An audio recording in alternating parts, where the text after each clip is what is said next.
Boa noite, irmãos, a graça e a paz do Senhor seja multiplicada na sua vida, amém? Glória a Deus por isso, sempre uma alegria a gente estar aqui juntos, reunidos.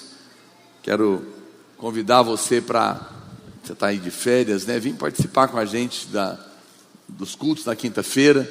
Quinta passada foi uma bênção, nós fizemos um culto sem cadeiras, não tinha nenhuma cadeira lá, literalmente todo mundo sentado no chão, porque não cabia. Foi um mover de Deus, muito bom, uma bênção. E nessa quinta a gente vai estar junto, amém? Glória a Deus. Eu só tenho uma pergunta que alguém me fez. Boa noite, pastor. Alguns cultos atrás o Senhor disse que a lei da semeadura não se aplica mais a nós, pois Jesus já levou a maldição em nosso lugar. Fiquei confuso ao ler Colossenses 3:25. Pode me ensinar, por favor? Ok. Bom, em primeiro lugar, é importante dizer, pode colocar aí, Colossenses 3:25. Câmbio. Tem alguém aí? Tem, né? Em primeiro lugar, é importante dizer que eu não disse que não há mais lei da semeadura e colheita para nós. Não há mais lei da semeadura e colheita para maldição sobre nós, para aquele que nasceu de novo e crê nessa verdade. Para você não há colheita, mas há consequências. E essa às vezes é a dificuldade que os irmãos têm. Há consequências, há disciplina. Deus toma partido entre dois irmãos, dois filhos, que um está cometendo injustiça contra o outro. Deus é o nosso Pai, mas você tem que entender a diferença entre a colheita e a consequência, ok? Então esse texto aqui não está falando de colheita, está apenas dizendo que há consequência. Coloca o verso 23, volta um pouquinho, por favor. Tudo quanto fizerdes, fazei de todo o coração, como para o Senhor, e não para homens, ciente de que recebereis do Senhor a recompensa da herança. A Cristo o Senhor é que estáis servindo. Pois aquele que faz injustiça, que é a pergunta do irmão, receberá em troco a injustiça feita. E nisto não há acepção de pessoas. Senhores, tratai os servos com justiça e com equidade, certos de que também vós tendes Senhor no céu. Então veja, o que a Bíblia está dizendo aqui? Claramente, aquele que faz para Deus, não faz esperando do homem, porque o Senhor vai te dar a recompensa, amém? Essa é a primeira parte. Segundo, ele está dizendo, e você deve fazer isso, porque se você cometer injustiça com alguém, você vai sofrer injustiça. O que seria a colheita? A colheita é que eu volto a dizer, você comete injustiça de enganar alguém ou roubar o seu patrão em R$1.000. Você vai sofrer um prejuízo por causa disso. Você vai ter problemas, talvez você vai perder o emprego, aquilo vai vir à tona, vai ficar horrível, você vai passar uma vergonha, as pessoas vão saber que você roubou, e você vai ser obrigado a devolver o que você pegou. Isso é consequência, e é isso que o texto está dizendo. Se tivesse colheita, você talvez poderia ter que pagar 100 mil, roubou 1.000, tem que pagar 100, tem que ser preso. Veja, a colheita sempre é muito superior do que a consequência. Então, pecado continua tendo consequência na nossa vida. Você não deve achar que não há problemas. Se o irmão comete injustiça contra outro irmão, Deus vai disciplinar. Deus vai tomar partido entre os filhos e vai corrigir. Agora, nunca vai amaldiçoar, nunca vai pôr doença, morte, acidente, essas coisas na nossa vida. Deus nos disciplina com a sua luz, com a sua palavra, ok? É isso que a Bíblia está nos orientando, amém? Eu quero compartilhar a palavra de Deus com você nessa noite abençoada. E esse é um assunto que nós temos compartilhado com os irmãos, mas eu quero compartilhar 3 coisas com você nessa noite. E olha para cá, preste atenção, não vamos conversar agora, amém? Mas antes de dizer isso, nós temos falado tantas coisas para você sobre essas verdades, mas eu quero ministrar no seu coração. Mas a primeira coisa que você tem que entender, que a coisa mais importante na nossa vida é ter favor de Deus. É o favor que faz a diferença entre as pessoas. Eu sei que às vezes você fala, pastor, mas eu preciso de dinheiro.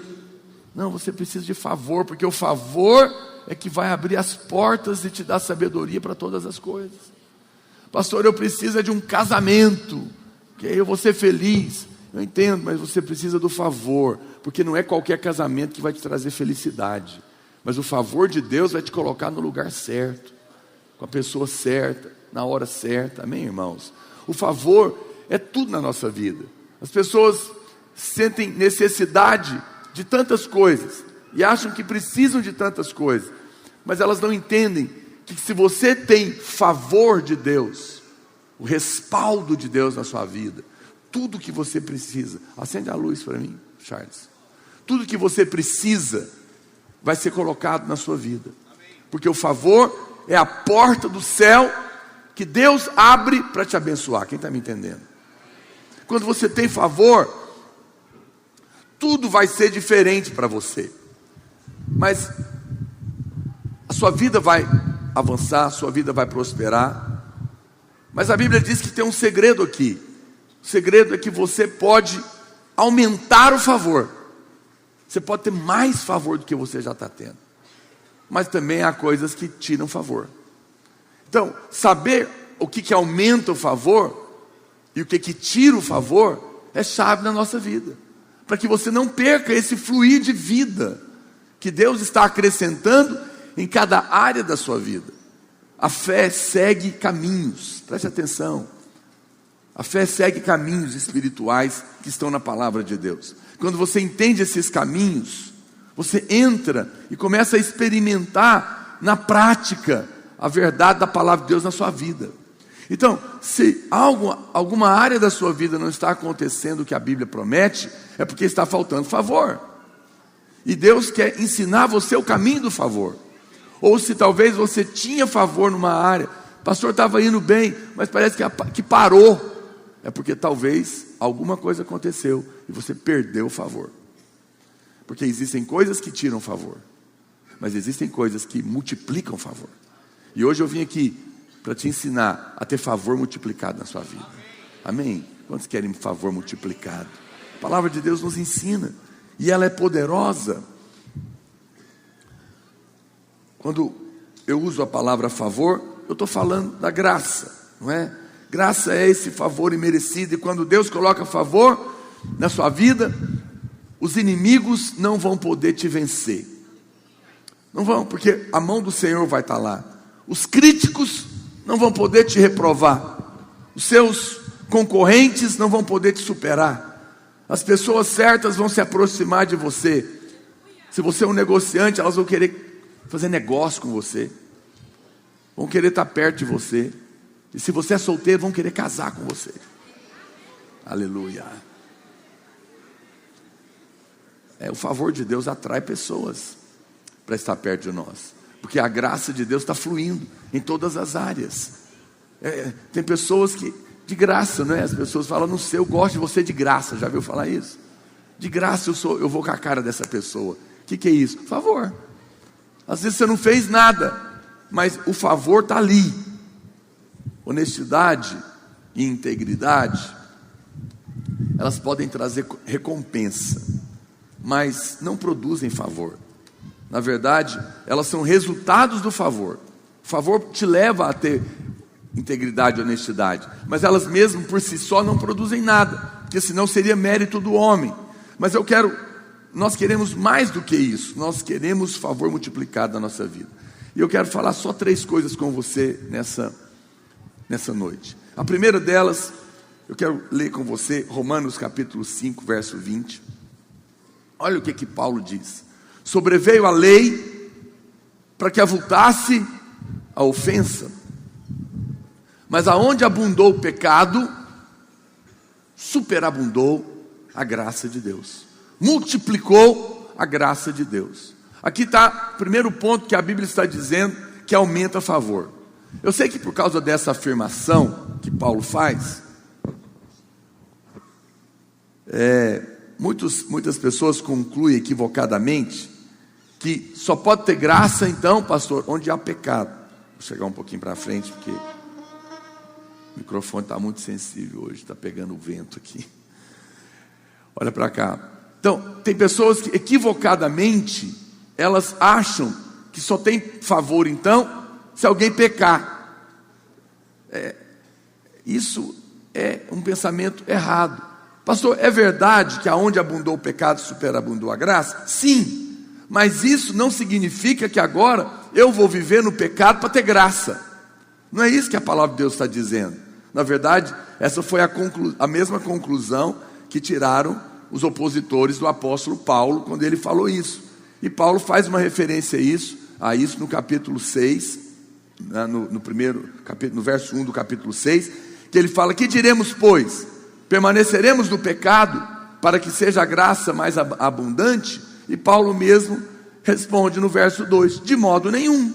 Não, essa conclusão está errada. Ninguém tem que viver no pecado para ter graça, ainda que aonde abundou o pecado, superabundou a graça de Deus. São dois conceitos que precisam ficar claros na nossa vida. Paulo diz, preste atenção, que a lei, ela veio para avultar o pecado. O que é isso? Para mostrar. A lei não veio para produzir pecado na vida de ninguém. Ela só veio para mostrar que o pecado já estava lá. O pecado já está na nossa carne. A lei apenas permite que o pecado apareça, porque ele já está lá. Então, como que funciona isso? Suponha que você tenha um copo d'água, ok? Só que tem sujeira no fundo. Como a sujeira está parada lá, você olha, parece que o copo é de água limpa. Mas se eu pegar uma colher e mexer, a sujeira que estava no fundo vai aparecer, sim ou não? Ela já estava lá, você não estava vendo. Mas quando você põe a colher e mexe, a sujeira aparece. A lei é essa colher. O pecado já está na sua vida, está na nossa carne. Quando a lei vem e você cai nela, ela é a colher que mexe e o pecado aparece. Ele aparece porque já estava lá.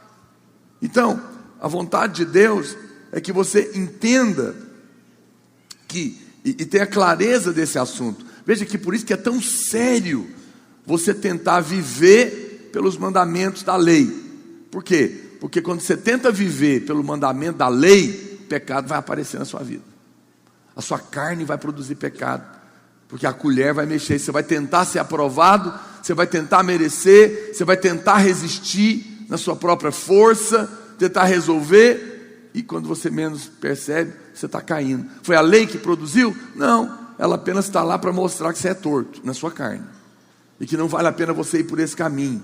A lei foi dada para que o homem percebesse o seu pecado. Para quê, pastor? Para entender que precisa de um Salvador. Hoje eu fui num velório, depois do culto da manhã, de um tio meu que faleceu, e depois eu estava conversando com algumas pessoas, e um senhor muito rico, conhecido da cidade, estava lá, eu não conhecia, mas ele é famoso, e aí eu estava conversando com ele, pregando para ele, e ele falou: pois é, pastor, mas o problema é esse, é que eu fico em dúvida se na hora que a gente morre, se a gente vai realmente merecer entrar no céu ou não. Eu falei: então hoje eu vou acabar com a dúvida do senhor. O senhor não merece nada. E ele ficou assustado, porque ele ajuda muita gente. Eu conheço ele é famoso. Ele é rico, muito rico. Eu acho que os pastores não têm coragem de falar isso para ele, que fica querendo ganhar oferta. Mas eu não tenho esse interesse. Eu falei: o senhor não merece nada. O senhor é empresário, eu falei para ele. Quero falar uma coisa para o senhor está acostumado a comprar. O céu não está à venda. Ou o senhor entra de graça, ou o senhor não entra. Ele ficou me olhando assim. Ou ele vai converter, ou ele some daqui, né? Mas pelo menos tem a chance, não é? De alguém falar a verdade para ele. Eu falei: você tem que entender isso. Eu falei: porque na carne do senhor não tem nada que presta, nem na minha. O que Deus quer é apenas que a gente reconheça que nós precisamos de um Salvador. E que há perdão para os nossos pecados. Nessa hora, o senhor vai ter certeza. Eu falei: o senhor entendeu? Entendi. Foi: então repete comigo. Foi, eu fiz fazer a confissão. Não sei se foi de coração, mas que falou. Espero que tenha sido, acho que foi. Estava interessado no assunto. Presta atenção, amados. Nós precisamos de entender para não entrar por esse caminho. Agora, então a lei, ela apenas foi dada para que você soubesse que não tem nada na sua carne que presta e que nós precisamos de receber esse Salvador. Quem nunca viu o seu pecado, o tamanho do seu pecado, não valoriza a salvação que recebeu. Por isso é que quanto mais alguém é pecador, mais ele tem gratidão no coração pelo Salvador, porque sabe que devia muito. Mas a diferença é essa, é a luz. Preste atenção. Tem gente que fala: pastor, eu nunca fiz nada. Eu nasci na igreja chorando amém. Quando o médico deu os tapinhas, eu não chorei, eu falei amém. Então, você é o irmão do filho pródigo, nunca saiu de casa. Mas olha para cá, amado. A Bíblia fala que Deus não vê como vê o homem. O homem vê as aparências, Deus vê o coração. E no coração, todos nós pecamos. E às vezes pecamos mais do que quem fez, porque a nossa mente é uma loucura. Por isso, às vezes nós achamos que não fomos tão perdoados assim, porque não aprontamos tanto. Mas Jesus falou que se odiar já matou, se desejar já adulterou, e Deus vê o coração. Então quando a luz de Deus vem e te mostra, aí você entende o quão perdoado você foi. Por isso, deixa eu voltar para você entender uma coisa. A graça, ela tem várias roupas que ela se veste. E a primeira que eu quero te mostrar nessa noite, para que você entenda ela e ela cresça na sua vida, é o perdão. O perdão é uma roupa da graça. Ele traz favor na nossa vida. Olha o que diz. A maneira então como a graça se manifestou quando a gente estava no pecado, foi nos dando perdão. Vamos ler de novo Romanos capítulo 5, verso 20. Só que agora eu vou ler numa outra versão. Eu vou ler numa versão chamada A Mensagem, só para você ver. Olha como ela diz. Tudo que a lei contra o pecado conseguiu fazer foi produzir mais gente que desrespeitasse a lei. Mas o pecado não teve e nem tem chance de competir contra o perdão poderoso que chamamos graça. Perdão poderoso que chamamos graça. O pecado não tem poder contra ele. Na disputa entre o pecado e a graça vence com facilidade. Tudo que o pecado pode fazer é nos ameaçar com a morte. Já a graça, uma vez que Deus está consertando as coisas por meio do Messias, nos convida à vida.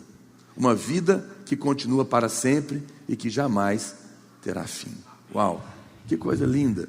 Como é poderoso ler a palavra de Deus e conseguir compreender isso. Então, o que a Bíblia está dizendo que faz aumentar favor? É quando ela chama favor de perdão. Ok? Entenderam? Então o que a Bíblia está dizendo? Quanto mais, olha para cá, você vive consciente de que é perdoado, mais graça você tem. Quanto mais você vive com a consciência de pecado, menos graça você tem. Olha para mim, você perde favor. Então, essa é uma chave. Viver o tempo inteiro consciente do que você fez de errado, tira o favor. Por quê? Porque tira a paz do seu coração. Você fica o tempo todo pensando: eu não podia ter feito aquilo, olha o que eu fiz, eu discuti com a minha mãe, eu briguei no trânsito, eu menti, eu fiz aquilo outro, eu não presto, eu isso. Aí você não recebe favor, você perde a paz, você perde a alegria, você perde a fé, porque quem errou está devendo, e quem está devendo não tem ousadia para pedir, não tem fé para receber. Quem está me entendendo? Mas Jesus está falando: lembra que você foi perdoado, não lembra da sua dívida, lembra que a dívida está paga. Pessoas que ficam o tempo inteiro lembrando da dívida, ficam em depressão. Mas quem sabe que a dívida está paga, tem alegria. Você não sabe que você nunca deveu, né? Já deveu. Tem gente que está até devendo. Dever é horrível, irmãos. Quando você está devendo para alguém, a pessoa entra lá, você passa no outro lado. Não é? Você não gosta de encontrar quem você está devendo. Quando você está devendo, o telefone toca, você já gela. É o cobrador. Quando você faz a coisa errada, e a sua mãe fala que quando seu pai chegar, vou falar para ele. Quando seu pai chega, você quer morrer. Porque você está devendo. Percebe? Como o erro, a consciência do pecado, tira a alegria, tira a fé, tira a expectativa de coisa boa. Mas a Bíblia diz que o perdão, ele é a graça de Deus para você e eu que erramos. Então o que a Bíblia está nos ensinando? Você quer aumentar a favor? Não fica preso no seu erro, no seu pecado. Não viva com a consciência de pecado. A cada manhã você levanta e você diz: eu estou perdoado. O diabo todo tempo vai te acusar dos seus erros, vai lembrar os seus erros, vai lembrar o seu pecado. Quando o diabo, a maioria das vezes, ele nos acusa com aquilo que nós fizemos mesmo. Ele fala: você sabe o que você fez. E você fala: eu fiz. É verdade, mas eu estou perdoado. É verdade também. O sangue me perdoou, me lavou. O sangue me lavou, o sangue me perdoou. Então eu não aceito essa condenação na minha vida. Então todas as vezes que o pensamento que vem do seu erro, e também às vezes a acusação vem não só pelas coisas erradas que nós fizemos, mas também vem pelas coisas certas que nós não fizemos.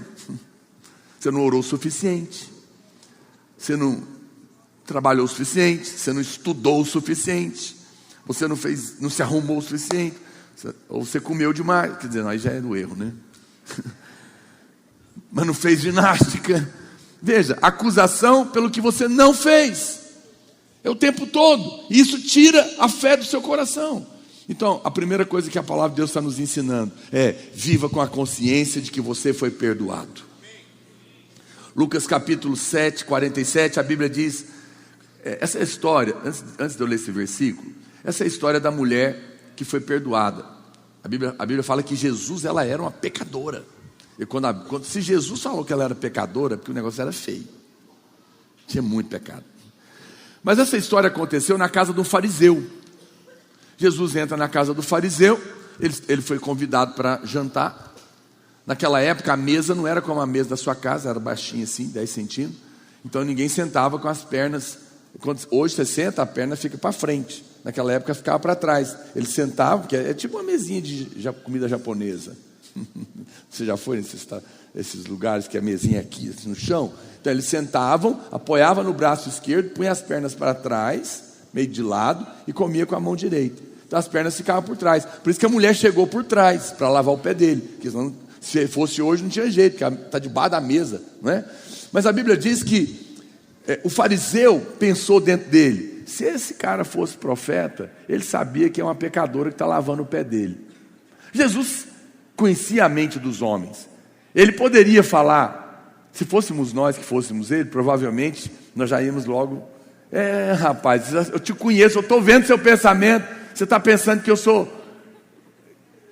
eu não sei que é ela que está lavando meu pé, eu conheço. E o fariseu ia falar: mestre, como o senhor me julga? Não é? O senhor não sabe. E as pessoas iam ficar em dúvida. E Jesus então, ele não fala, embora ele sabia, mas ele faz perguntas para esse povo.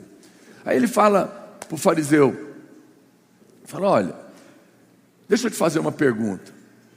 Tinha um homem, 2 pessoas deviam para ele, preste atenção. Um devia $1 milhão e o outro devia $1.000. Ele perdoou os 2. Qual dos 2 vai amar mais este homem que perdoou os 2? O fariseu fez as contas: $1 milhão, $1.000. Certamente foi o que tinha uma dívida de $1 milhão, foi perdoado, ele deve amar mais. Ele falou: exatamente. Foi nessa hora que ele está dizendo exatamente quem tinha mais dívida ficou mais feliz, amou mais, porque o perdão foi maior. Ele falou: pois é, você sabe, aqui em Israel, quando a gente é convidado para a casa dos outros, A gente chega na casa das pessoas, elas oferecem água para lavar os nossos pés. Eu cheguei na sua casa, você não me ofereceu nada, mas essa mulher, desde a hora que eu entrei, ela está lavando meu pé com as lágrimas. Você sabe, quando a gente chega na casa das pessoas aqui, convidadas em Israel, elas nos beijam, elas nos recebem com um ósculo santo. Você não me deu beijo nenhum. Ela não para de beijar meus pés. Você não me deu nenhuma toalha, porque também é assim que se faz. Ela não para de enxugar com os próprios cabelos. Você sabe, aqui em Israel, quando eles chegavam, eles davam óleo para a pessoa passar no cabelo, ter uma aparência melhor, ficar mais alegre, um refrescante. Ele falou, você não me deu. Essa mulher derramou um bálsamo caríssimo sobre mim. Aí ele fala o versículo, nesse contexto. Aí é como se ele estava dizendo, entendeu? Ela está fazendo isso porque ela sabe que devia muito. Por isso, ela foi muito perdoada. Mas, em outras palavras, ele está dizendo, você é fariseu. Você acha que não tem muito pecado. Por isso você não me ofereceu nada. Porque não havia, e aí não havia favor para ele. Quantos, tem irmãos aqui na igreja, que eles ficam ofendidos conosco. Eles falam, pastor, você fica aí falando que na nossa carne não tem nada que presta. Eu não consigo aceitar essa coisa. Então agora eu sou igual o assassino que está lá preso, que matou, que aprontou, que fez um monte de coisa, e eu que nunca fiz nada, e você está falando que eu sou igual a ele. Então, por favor. Nós, o que nós respondemos? Irmão, longe de mim te julgar, misericórdia. Quem sou eu para falar da sua vida? Eu só sei de uma coisa: aquele que viu mais o seu pecado, recebeu mais favor, porque recebeu mais perdão. Mas é uma ilusão. Eu sei que o nosso problema é que nós não temos luz da nossa carne. Se Deus te mostrar a sua carne por dentro, você vai passar mal, filho. A Bíblia fala que não tem nada que presta nela. Você não faz noção, nós não fazemos ideia. Tudo de ruim está dentro dela. Só faltou ocasião. Se tiver ocasião, você não imagina o que você seria. Você não faz ideia quem seria você se você tivesse nascido numa tribo talibã, lá no Iraque, criado lá, debaixo daquele ambiente. Você não sabe quem você seria se você fosse uma criança de 3 anos, estrupada, violentada sexualmente pelos seus tios. O que você viraria? Você não sabe. Então, você precisa de luz para entender que, na verdade, todos nós fomos muito perdoados. Porque na nossa carne não tem nada que presta. Aparentemente parece que é igual, que não é igual, mas por trás nada presta em nós. A dívida era muito grande. O Filho de Deus deu a sua vida em nosso favor. Quando você tem uma dívida muito grande, o perdão é muito valorizado para você. E você não esquece. Se você conhecer alguém, um tio, um parente que já deveu muito, assim, milhões, você não vai encontrar esse caso, né? Alguém que pagou para ele. Mas você vai encontrar gente que pagou a dívida. E você vai perguntar para ele. Eu conheci um irmão que ele me contou. Ele perdeu 7 milhões, empresário. Ele foi roubado por funcionários que ele confiou. Ele descobriu da noite para o dia. E ele enfrentou quase 100 processos trabalhistas. Acabou com tudo. E ele contando como a graça de Deus ajudou ele a pagar as contas e reverteu a vida dele. Mas ele estava dizendo, pastor, eu não podia dormir. Era cobrança, era telefone o tempo inteiro. Os oficiais de justiça na minha porta o tempo inteiro. A minha família vivia em pânico, porque estava devendo. Mas quando você deve e paga, a paz volta, a alegria volta, a vontade de viver volta.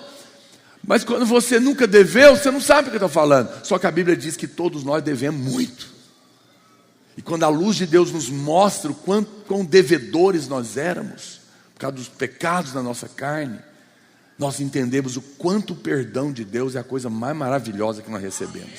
E quando você é muito perdoado, você aproxima do Pai. Você ama. E aí o favor é multiplicado na sua vida. Por quê, pastor? Porque a consciência de perdão, olha para cá, tira a vergonha. A consciência de perdão nos livra do medo e da condenação. Quando você faz uma coisa errada, e é pequeno, e a sua mãe fala, vai contar para o seu pai, o que você sente? Medo. Mas quando o seu pai chega e fala, olha, foi muito ruim o que você fez, mas eu vou te perdoar, está tudo bem, está perdoado. Tira o medo, acabou o medo, meu pai já falou, não vai ter mais surra. Então o perdão tira o medo. O perdão tira a vergonha que você estava passando de dever. Aquela pessoa chega na você, irmão, eu estou vendo que você está me evitando. É a terceira vez que eu entro por ali. Você estava indo, você volta, passa por lá. Você está com vergonha, eu entendo você. Querido, olha para cá, Deus falou comigo, mandou eu perdoar essa dívida que você tem comigo. Esquece, está perdoado, eu amo você. Está resolvida a nossa vida. Você entendeu? Amém? Vamos orar. Acabou. Você não vai mais fugir dele. Por quê? Porque foi perdoado. Sabe quem é que desvia? Quem vai embora da igreja é quem está condenado. Quem tem consciência de perdão, aproxima do Pai. Porque quem é perdoado, foi amado. E por isso, ele quer estar perto. Mas se você ainda vive com a consciência do seu erro, você vive com essa sensação de condenação, o favor não pode se manifestar na sua vida. Essas coisas tiram o favor. Mas se nós apenas dissermos, Senhor, obrigado, porque a sua graça já me livrou de toda dívida, de toda condenação de pecado, imediatamente o favor volta. Sentado, como você está, feche os seus olhos, levanta as suas mãos, fala comigo, Senhor Jesus, eu sei que muitas vezes eu tenho errado, eu tenho pecado, mesmo que na minha mente, ou no meu coração, ou com os meus atos, mas eu sei que o Senhor já me perdoou de todos eles. Obrigado, Senhor, porque o seu perdão é maior do que qualquer pecado. Diga, nessa noite eu recebo o perdão do Senhor e rejeito a vergonha, rejeito o medo e rejeito a condenação. Em nome de Jesus. Oh, que coisa boa, hein? Aleluia, aleluia, glória a Deus. Deixa eu dar uma palavra de Deus para alguém aqui nessa noite. Tem pessoas aqui, ou pelo menos uma, que Deus, você sabe que Deus te perdoou, mas você não se perdoa. Você não é maior do que Deus. Você não tem o direito de não se perdoar, sendo que o único que é juiz te perdoou. Quem não se perdoa, se coloca na posição de Deus. Porque só o juiz pode negar perdão. Você não é juiz sobre si mesmo. Isso é orgulho, querida. Se ele que é o juiz está dizendo, eu perdoei, esse assunto está encerrado. Eu sei que o que você fez não tem mais volta. Mas não há pecado grande demais que o sangue de Jesus não possa pagar, nem sujo demais que ele não possa lavar. Você está perdoada.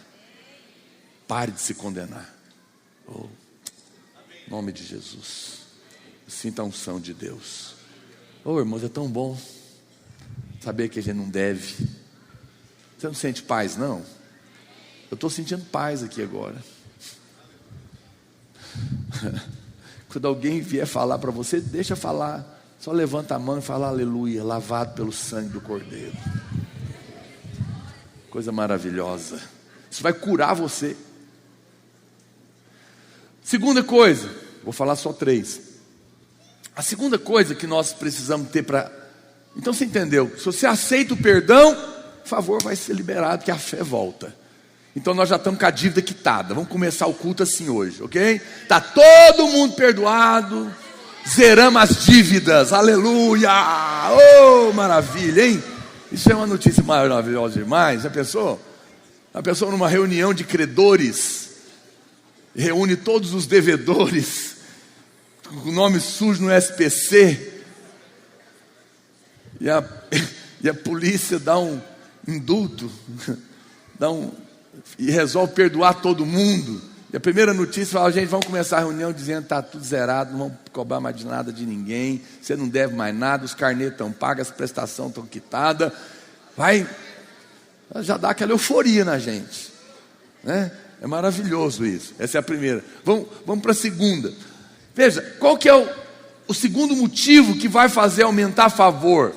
Ele é o mesmo motivo, a contrapartida dele, que tira o favor. Eu sei que parece óbvio, mas muitos não percebem que as obras são o oposto da graça. Nós não podemos desfrutar da graça e favor se ainda confiamos no que nós podemos fazer para ser abençoado por causa das nossas obras. Romanos capítulo 11, verso 6, ele diz: e se é pela graça, já não é pelas obras.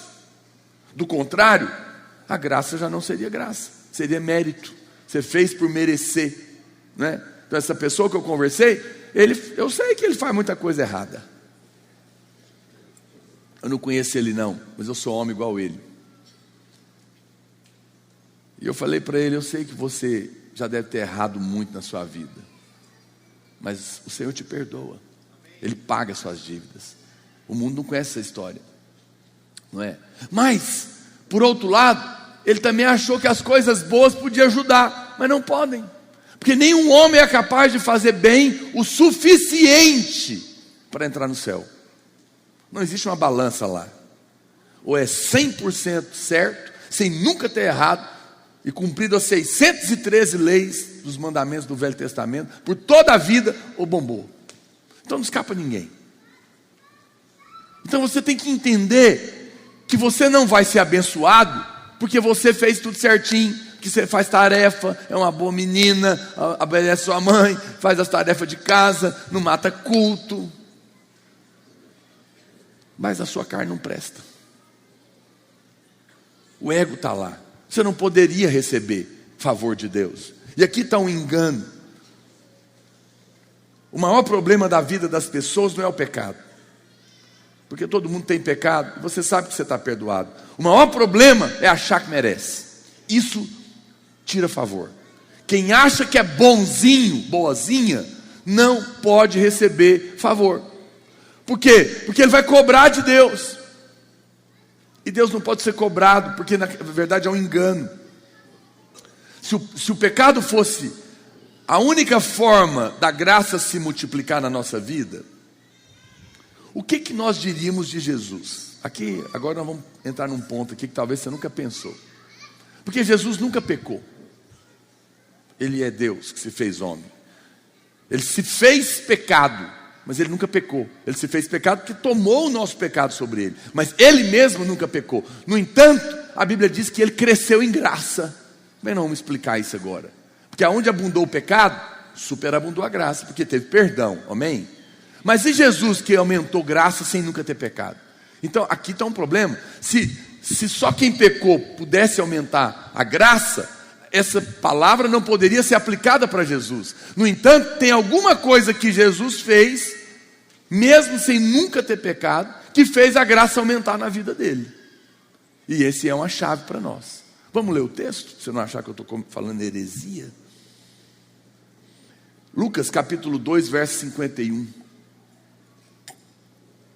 E desceu com eles para Nazaré, e era-lhe submisso. Sua mãe, porém, guardava todas estas coisas no coração. E crescia Jesus em sabedoria, estatura e, diga, graça.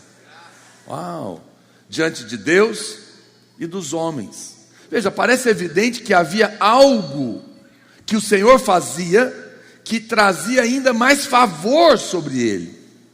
E é interessante porque na vida do Senhor, tudo foi por merecimento, porque ele nunca pecou. Então a lei tinha que abençoá-lo, porque ele nunca errou. Todas as bênçãos da lei estavam sobre ele, porque ele cumpriu tudo, ok? Sim ou não, irmãos? Sim. Mas, no entanto, o Evangelho diz que apesar dele cumprir tudo e por isso merecer, mesmo assim ele crescia em graça. Bom, vamos entender o que está acontecendo aqui. 3 vezes por ano, as famílias de Israel, elas tinham que ir para se reunir, não é? Em 3 ocasiões, acho que era Páscoa, Pentecostes e os tabernáculos. Eram as festas que eles tinham. E foi numa dessas que a família de Jesus foi. E ele foi junto, eles foram para uma cidadezinha chamada Nazaré. Cidadezinha bem simples, era como se fosse o interior de Goiás. E eles desceram para essa festa, estavam com a família. E a Bíblia fala que na volta, os pais achou que Jesus estava com um dos tios. E lá no 2º ou 3º dia de viagem, que eles iam a pé, descobriu que não acharam ele. Ficaram desesperados.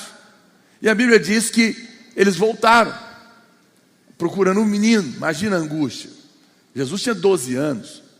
E a Bíblia diz que encontraram ele no templo, conversando com os doutores. Com 12 anos, Jesus estava conversando com os doutores da lei. Ele já era muito mais sábio do que aqueles homens. E ele era muito mais sábio que os pais deles também. Quando Maria e José chegam, onde você estava? Ele falou, não estava perdido não. Eu estava na casa do meu pai, falando dos seus negócios. Ele sabia claramente quem ele era. Ele sabia claramente quem era o pai dele, a casa de Deus. Ele só tinha 12 anos, ele era um menino muito superior àqueles doutores e aos seus pais. No entanto, ele não deu uma bronca no pai dele. Vocês têm que crescer. Vocês não sabem de nada. Ele falou isso? Não. A Bíblia fala que os pais falaram, mas nós estávamos preocupados com você, então vamos embora. E a Bíblia diz que ele era-lhes, diga, submisso. Diga mais alto. Submisso. A Bíblia nem diz que ele estava batendo boca com os fariseus. Você acha que ele era superior, porque ele é Deus que se fez homem. Mas ele não estava lá discutindo e humilhando eles, estava fazendo perguntas, mostrando a saber, ele que conhecia todas as coisas. Como que ele, veja irmãos, ele é Deus que se fez homem. Quem escreveu a lei foi ele. Ele poderia falar para aqueles fariseus, aqueles doutores, vocês são doutor, né? Mas vocês são doutor do que eu escrevi. Então, não tem nem discussão comigo. No entanto, ele não tinha essa arrogância. Preste atenção. Um dia, Jesus é Deus. O Deus que criou todas as coisas. Lá atrás, em Gênesis, quando estava sendo criado, a Bíblia fala que todas as coisas foram criadas por Ele. E sem Ele, nada do que foi feito se fez. Então Jesus não começou o dia que Ele nasceu da barriga da Maria, não. Por favor, Ele é Deus. Ele sempre existiu. Ele nunca começou. Nele estão escondidos toda a sabedoria, a ciência, o conhecimento. Ele é tudo em todos. Ele pode todas as coisas. Ele sustenta todas as coisas. Ele sabe de todas as coisas. Ele conhece todas as coisas. Ele é Deus, o Criador de todo o universo, inexplicável, que jamais errou, que não pode ser aconselhado por ninguém. Nenhum anjo pode dar conselho para Deus, que eles não sabem. Ele é Deus, quem está me entendendo? E a Bíblia fala que esse Deus um dia, presta atenção, olha para cá, esse Deus um dia, por amor ao homem, se encolheu, até ir para dentro de uma barriga de uma mulher, um útero. E depois nasceu como uma criança na terra. E agora ele sendo Deus, tem alguém para mandar nele e querer discutir com ele. E a Bíblia diz que, apesar de ser Deus, alguma coisa aconteceu que fez ele crescer em graça. Por quê? Porque tinha uma coisa que, apesar dele ser Deus, presta atenção, para você não pensar que eu vou falar heresia. Apesar dele ser Deus, tinha uma coisa que Deus não sabia. Tinha uma coisa que Deus não sabia. O que, pastor? Deus não sabia o que era submissão, porque ele nunca precisou submeter a ninguém. Mas agora, como homem, ele tinha pai e mãe. E apesar de ser superior a eles, a Bíblia diz que ele se submeteu. E aqui é a chave porque ele cresceu em favor. Como homem, não como Deus, mas como homem que ele estava aqui, na posição. Preste atenção, aqui está uma chave. A arrogância tira o favor. A humildade traz favor. no universo, só existem dois caminhos. Dois caminhos. O de Lúcifer e o de Deus. Lúcifer, sendo um anjo, se exaltou e quis ser igual a Deus. Pensou de si além do que convém, arrogantemente, não quis se submeter a Deus e caiu. Mas Filipenses diz que ele, sendo Deus, não julgou com usurpação ser igual a Deus, mas se esvaziou de si e se humilhou até a morte de cruz, nu.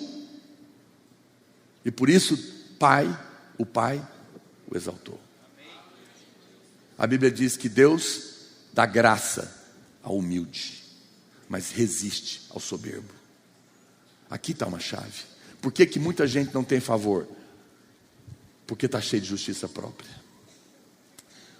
A maioria consegue se submeter a pessoas maiores do que elas. Se eu estou aqui e chega um fortão aqui de 2 metros de altura, lutador de MMA, e fala para mim, cala a boca, eu calo na hora. Porque isso chama bom senso. Ele é mais forte do que eu me submeto, sim ou não? Não há dificuldade nisso.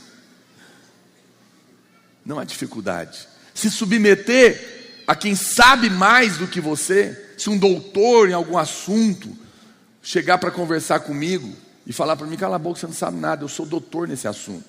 Eu vou ficar calado também, falo, o senhor é doutor?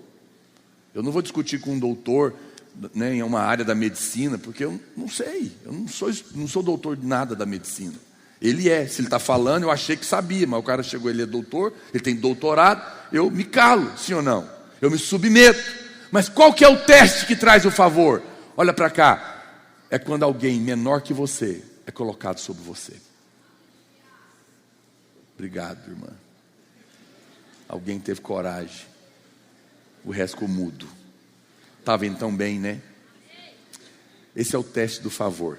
É quando Deus coloca sobre a sua vida um líder de célula que nem sabe falar direito e você é doutor. Aí dificulta muito. Ele é de Nazaré, interior de Goiás. Nós fomos. Nem sabe falar direito. E você fala bonito. E você pensa, como que eu vou receber alguma coisa desse sujeito? Nem português ele tem. Às vezes, Deus manda o que você precisa na embalagem que você não gosta, só para testar você.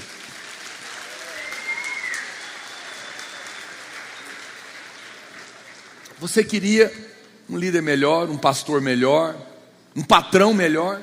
Às vezes seu patrão é um bronco. Seu pai às vezes é uma pessoa ignorante. Você estudou, você sabe muito mais do que ele, mas ele é seu pai. Ou você submete e tem favor, ou arrogantemente se coloca numa posição superior e perde favor. Os irmãos sabem. O pastor Luiz estava contando, né? Então tem pessoas que têm nos deixado. Tem pastores que têm saído, igrejas da vinha, têm deixado a gente. E as pessoas, elas querem nos consolar.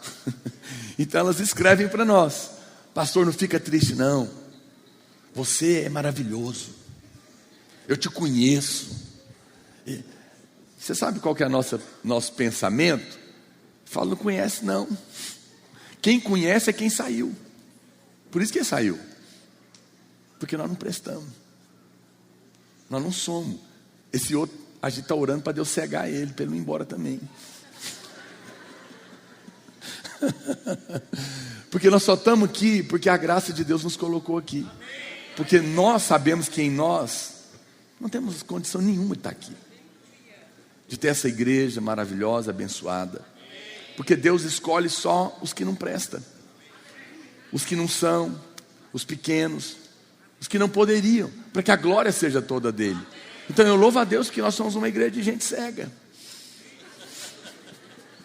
Porque senão todo mundo ia largar da gente.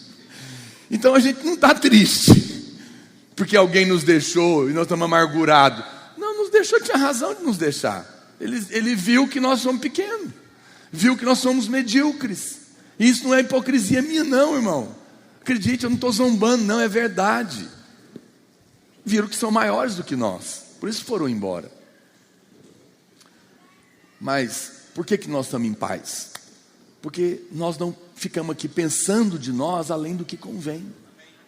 Quando você pensa que é maravilhoso demais, sua vida vira um inferno. Você percebe que tem irmãos que vão embora até porque alguém não lembrou do aniversário dele, e ninguém ligou para ele, e não cantou parabéns. Essa igreja é hipócrita, todo mundo fala Jesus te ama e eu também, mas nem no meu aniversário não me ligam. O que alguém que diz isso está falando? Ele está revoltado, por quê? Porque ele está dizendo, como alguém pode esquecer do aniversário de uma pessoa tão incrível como eu? É isso. Fica magoado porque o pastor não cumprimentou ele no shopping. Lá na igreja, Pai do Senhor. Agora passou reto aqui e nem me viu. Não é brincadeira pra gente. Outro dia eu e minha mulher encontramos uma pessoa que a gente conheceu há quase 30 anos atrás. E ela falou, lembra de mim? Falei, pergunta desleal. Como diz o outro, tinha que lembrar, estava combinado, nós não combinamos. Nós estudamos junto, lá no começo da igreja. Eu falei, não, desculpa, não lembro. Pega mal, porque parece que a gente é soberbo. Eu entendo, mas eu não lembro o que eu posso fazer. Eu já passei muita vergonha com isso. Agora as pessoas falam, como que você não lembra? Você me batizou. Ela só não lembra que eu batizei mais umas 1.500. Você me casou. Eu sei, mas já casei mais 300. Eu não consigo lembrar. Já casei gente que eu nunca nem vi, que eu nunca nem conheci. Foi pedido de outro. Mas as pessoas querem nos deixar, não é? Então eu tenho que ser livre dessas coisas. Mas eu fico em paz, porque se alguém for embora, tá explicado. Porque até eu, se eu pudesse, eu largava de mim. Porque tem hora que nem eu me aguento. Mas quando você pensa que é maravilhoso, você não consegue se submeter a ninguém. Você não consegue se submeter a alguém menor que você. E nessa hora, você perde o favor. Jesus era maior do que todos os homens. Jesus era Deus, superior, incomparável aos seus pais, aos doutores, a todas aquelas pessoas. Mas sendo Deus, se submeteu a homens falhos, pequenos. E a Bíblia fala que por isso ele cresceu em graça. Amados, olha para cá, querido. Tome uma decisão no seu coração hoje. Talvez o seu patrão é ignorante, seu patrão é bronco, você é muito mais sábio, muito mais inteligente, muito mais estudado. Mas se ele é o seu patrão e Deus te colocou lá, submeta-se. Seu pai talvez veio da roça, te criou à custa de ovo e galinha e frango para você estudar na faculdade, e hoje você é doutor, mas ele é seu pai. Deus colocou na sua vida e é um teste para você. Se você tiver a humildade de saber que na sua carne não tem nada que presta, e que você não é essa 8ª maravilha do mundo que você está pensando, você vai pedir, Deus me dá graça, porque eu sou arrogante. Derrama luz na minha vida, porque eu quero me submeter àqueles que são aparentemente inferiores a mim, porque eu não sou nada sem o Senhor é tudo na minha vida, eu em mim mesmo não posso nada. Me ajuda com essa arrogância do meu coração, arranca isso de mim, porque eu quero ter favor. Não queira ter razão, queira ter favor. Não pense de você além do que você convém. É por isso que as pessoas se separam, é por isso que as pessoas brigam, é por isso que as pessoas deixam umas às outras, porque se tornam melhores do que as outras. Mas quando você não se coloca na posição de superior, você é capaz de submeter sem fardo, e o favor é liberado na sua vida. Por quê? Porque só pessoas humildes podem receber favor. A arrogância, Deus resiste a ele. O arrogante é o que pensa de si além. A Bíblia fala que Deus resiste. O favor só pode ser liberado no caminho da humildade. Porque favor é Deus dando tudo para quem não merece nada. Mas se você merece, porque você é melhor, você não pode ter favor. Jesus cresceu em graça, porque apesar de ser grande, se humilhou e se submeteu. Esse é um teste. Se você se submeter e se humilhar, o favor vai crescer na sua vida. Mas se você diz, quem essa pessoa pensa que é? Quer ver uma história muito legal que aconteceu na Bíblia, de favor? As mulheres, prestem atenção aqui para vocês agora. Se alguma mulher aqui tem interesse de casar com um homem no padrão de rei, me ouça. A Bíblia diz, vou contar essa história rápida. As mulheres querem ouvir? Ok.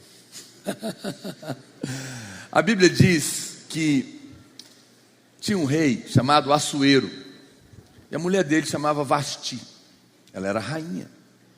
E um dia ele fez uma reunião com outros reis, com outros homens, e ele deu uma grande festa em taças de ouro, negócio assim incrível, obviamente porque eles já estavam altos, e o rei mandou chamar a mulher dele para apresentar ela na festa. A rainha, mulher muito bonita, e ela foi a primeira feminista da história. Você está rindo, mas é verdade.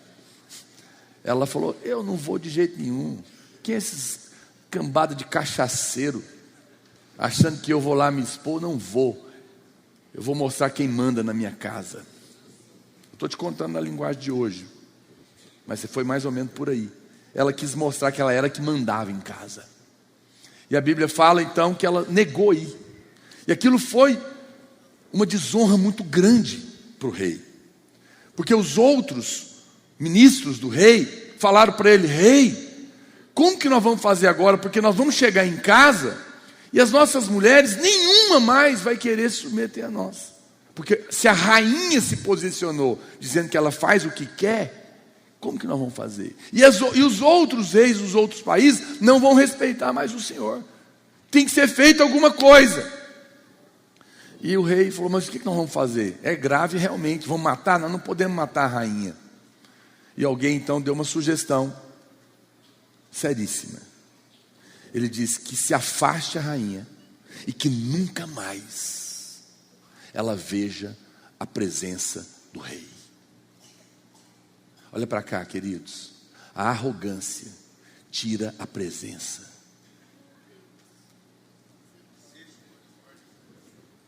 A arrogância tira a presença. E a Bíblia fala então que o rei convocou o primeiro concurso de Miss da história. É verdade.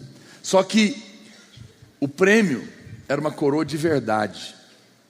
E era o casamento com ele, para estabelecer uma nova rainha. Então chamaram as meninas todas do pedaço. Você faz ideia quantas moças não vieram para casar, tentar ganhar a posição de casar com o rei? O partidão. E aí, o que aconteceu? Ele falou, esse negócio.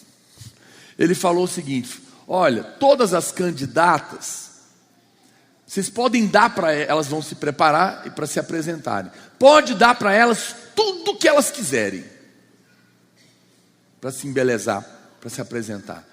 E cada uma poderia pedir o que fosse. Poderia pedir eu não sou ruim dos nomes. Eu quero um lápis. Lápis. Qual que é o mais caro que tem aí, gente? É MAC? Eu quero um blush da Chanel. Eu quero isso, quero pedir um monte de coisa. Mas tinha uma moça chamada Esther, mulher de Deus. Porque esse homem, o que o rei fez? Ele designou o eunuco. Lá no palácio tinha um cara que era o eunuco do rei. Quem que era esse sujeito? Era o que cuidava da rainha, das mulheres. O eunuco, ele era um homem castrado. Gelou na barriga aí, né, mano? Homem, escuta isso, a gente até gela. Ele era um homem castrado. Logo ele não tinha masculinidade, ele não tinha... Porque você não acha que o rei ia colocar um cara fortão, bonitão, másculo, para cuidar da mulher dele e das candidatas. Não, claro que não. Então tinha o eunuco. O eunuco, ele era um homem que era emasculado, efeminado provavelmente, porque não tinha hormônio. Ele perdeu toda essa virilidade masculina. Ele era alguém que era uma pessoa desprezada, na verdade, porque naquela época os gays não mandavam no mundo como hoje, né? Da moda e tudo mais, hoje são reconhecidos. Naquela época não, ele era um homem desprezado. Mas ele era o cara que o rei designou para dar tudo que as meninas quisessem para se embelezar. Todas elas pediram um monte de coisa. A rainha Esther, a Esther na ocasião, ela chegou, e a Bíblia fala que ela procurou esse eunuco, que era um homem desprezado. Ele falou: não, eu não quero nada, eu quero que o que você mandar eu fazer, eu vou fazer.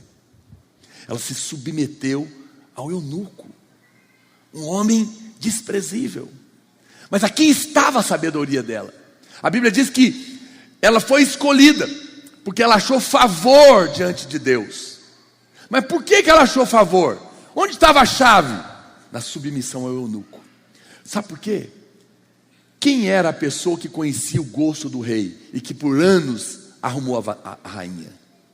O eunuco. Mas ele era desprezível. Ela, talvez porque era muito simples, ela, sabe, o eunuco foi colocado para ajudar elas. Eu acho que ela falou: olha, eu não sei nada, o senhor podia me ajudar? O que o senhor mandar eu fazer, eu vou fazer. Porque o senhor já está aqui no palácio, o senhor já sabe tudo, o que o senhor mandar eu faço. O que eu faço? Ele arrumou ela do jeito que o rei gostava. Porque por anos, ele que arrumou a rainha. Então quando ele arrumava a rainha e o rei não gostava, o rei falava para ele: eu não gosto disso, troca esse blush. Eu não gosto dessa cor, põe essa outra. Ele sabia. Quando ela se submeteu a ele, ela se humilhou. Ela se submeteu a um homem inferior, que não era valorizado, que era desprezado. Foi nesse momento que ela achou graça. E ele arrumou ela segundo o gosto do rei. Só ela, porque só ela submeteu. E o favor veio sobre ela. Quando você despreza aquelas pessoas que Deus colocou na sua vida como fonte de favor, você perde o favor e perde a presença do rei. A desonra tira a presença. A Vasti desonrou ao rei, por isso perdeu acesso à presença do rei. Por exemplo, eu sei quando alguém está falando mal de mim. Por que eu sei? Eu sei porque a pessoa fica sem graça. Ela perde a presença. Ela não tem conversa. Ela não tem assunto. Eu falo: está falando mal de mim, porque não está conseguindo ficar comigo. Não está conseguindo ficar na minha presença. Eu sei de gente. E eu encontro irmãos que eu sei que falaram mal de mim, porque me contaram. Eu vou lá e beijo ele. Ô, irmão. Não tem a presença, é verdade. Quando você despreza, você perde. Por exemplo, pessoas que desprezam a pregação de prosperar, de ser abençoado, não terá prosperidade. Você nunca poderá ter a presença daquilo que você despreza. Você nunca poderá ter o que você desonra. Mas aquilo que você honra será multiplicado na sua vida. Quando você se submete, você honra. Quando você se submete à palavra, você honra o Deus da palavra. E por isso o favor é liberado da sua vida. Mas pessoas são canais de favor. Quando você despreza aquelas pessoas, você perde o favor, porque você perde a presença delas. E perde o que Deus tinha para te dar através dela. Que coisa séria. Eu não quero perder a presença de Deus, nunca. Por isso eu não quero nunca desprezar a palavra dele. Se ele falou que eu estou perdoado, eu aceito o perdão. Se ele diz que eu sou amado, eu sou amado. Se ele diz que eu sou justiça de Deus em Cristo, eu aceito, Senhor. A coisa mais humilde que você pode fazer é aceitar o que Deus diz que você é. Não discuta com Deus. Mas se submeta aos testes que Deus tem colocado na sua vida. Seja seu pai, seja sua mãe, seja seu líder, seja o seu patrão. Não importa se ele é menor, ele é um teste para que você coloque o seu ego na cruz e tenha favor na sua vida. Quem está me entendendo, querido? Isso vai ser uma libertação para você. Peça que o Senhor te ajude. Isso é maravilhoso. Aleluia. 1 Pedro 5,5 diz: rogo igualmente aos jovens, sede submissos aos que são mais velhos. Outro sim, no trato de uns com os outros, cingivos de toda humildade, porque Deus resiste ao soberbo. Contudo, aos humildes concede a sua graça. Humildade é abrir mão do ego. O centro do ego é o merecimento, é a soberba, é a rebeldia. Quando você abre mão do ego, você recebe favor. A graça de Deus, deixa eu te falar algo. A graça de Deus é como água. Ela só corre para baixo. Ela só flui para quem se humilha. Quem se exalta não pode receber a graça, porque a água não sobe. Ela flui para baixo. Coloca embaixo, se humilha, porque você vai receber favor. Não posso multiplicar favor se eu me coloco na posição acima. Humilhe-se e você terá favor. Deus não é contra você ser exaltado. Ele vai te exaltar. E quando Ele te exaltar, tudo será diferente. Amém, irmãos? Isso é maravilhoso. E eu quero falar a última coisa então para você. Terceira e última. Os irmãos do louvor podem subir. Como diz o pastor amigo meu, para vocês acharem que está acabando.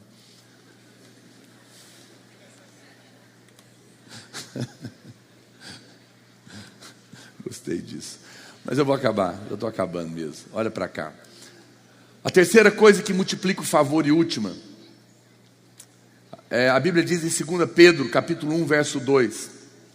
Olha o que diz: graça e paz vos sejam multiplicadas. Diga comigo, graça e paz vos sejam multiplicadas no pleno conhecimento de Deus e de Jesus, o nosso Senhor. Aleluia. A graça não vem por fazermos mais. Olha para cá. A graça não vem por fazermos mais. A graça vem por vermos mais. Ver mais. Ver mais o quê? A Cristo. Olha para mim. Você vai entender agora por que você nunca deveria faltar num culto. Porque você sabe o que nós estamos fazendo aqui domingo após domingo? Pintando para você um quadro de quem Cristo é. As pessoas, elas não entendem que aqui está o segredo do favor e querem falar de outros assuntos que não é Cristo.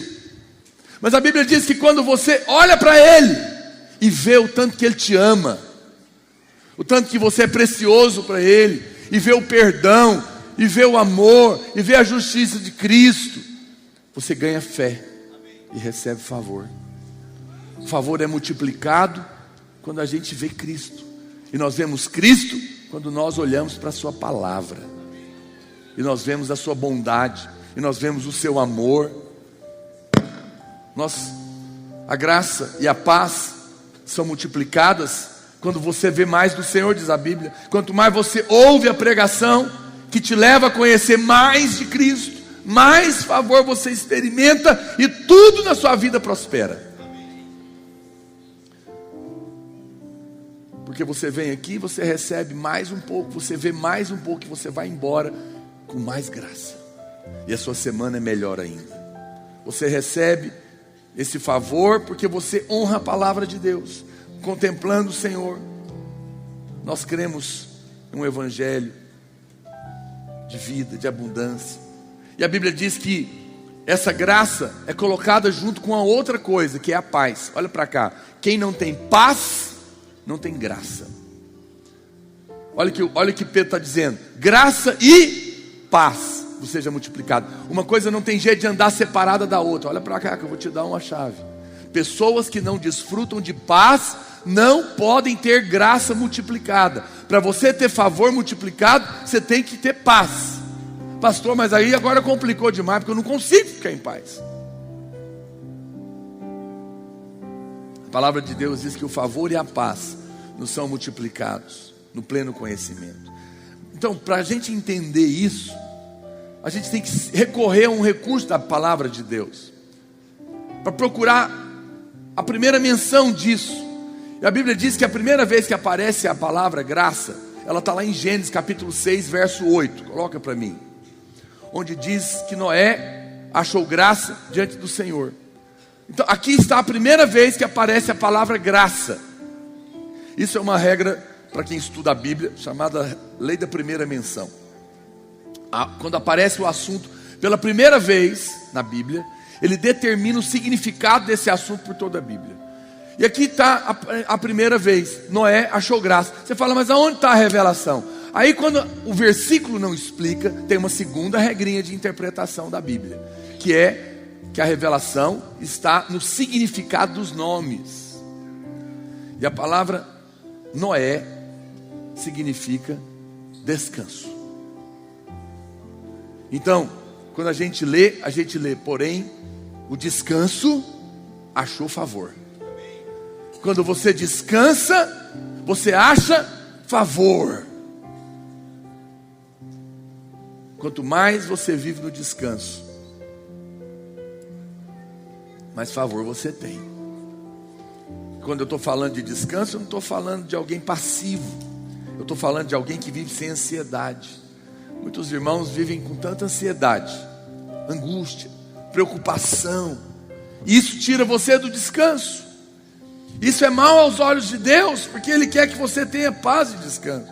Pastor, como que eu posso descansar? Você descansa, olha para cá, quando você entrega os seus problemas para Ele, porque sabe que você é um filho, uma filha amada, porque você é perdoado, porque Ele te formou, Ele cuida da sua vida, Ele cuida dos passarinhos, vai cuidar muito mais de você. Você não precisa ter medo do seu futuro, você não precisa ter medo do que você está passando, você não precisa ter medo da doença, dos problemas da sua família, você não precisa de ficar com medo de sofrer o que os seus avós, os seus pais sofreram, você não precisa ter medo de maldição familiar, você não precisa ter medo de nada, por causa de uma crise, por causa de uma situação, por causa dos seus erros, porque Ele ama você.